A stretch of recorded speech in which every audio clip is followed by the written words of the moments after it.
Ја живее ли Охрид една од послабите туристички сезони во последната деценија?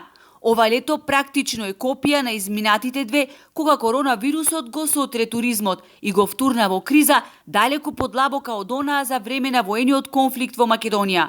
Пандемијата спласна, но спласна е очекувањата на туристичките работници, бидејќи и оваа сезона на ривиерата отсуствуваат странските туристи, кои до 2019 ги полнеа хотелските капацитети од месец мај до октомври.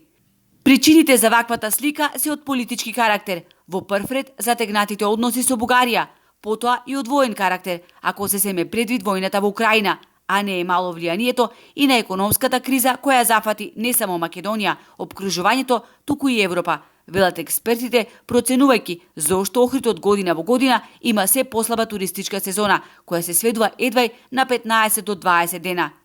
Неспроведувањето на стратегиите за развој на Охрид исто така има негативно влијание врз туризмот.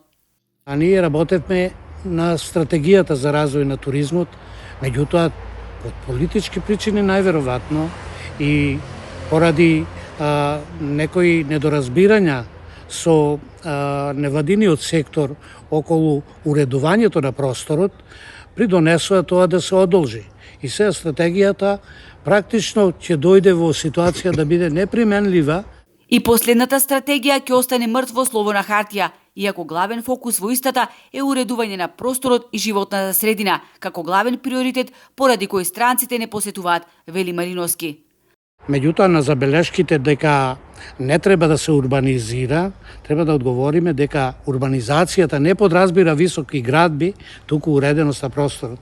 Ние ако не го уредиме просторот, ако имаме трништа, стрништа кои ќе го загрозат и Охридското езеро, ние не можеме да имаме некое високо ниво во нашата туристичка понуда. Големо влијание за вака слабата сезона е и немањето соодветна промоција на главните карактеристики на туризмот во Македонија. Хотелиерите и туристичките агенции треба да понудат соодветни туристички аранжмани, посебно на странските пазари, ценат експертите.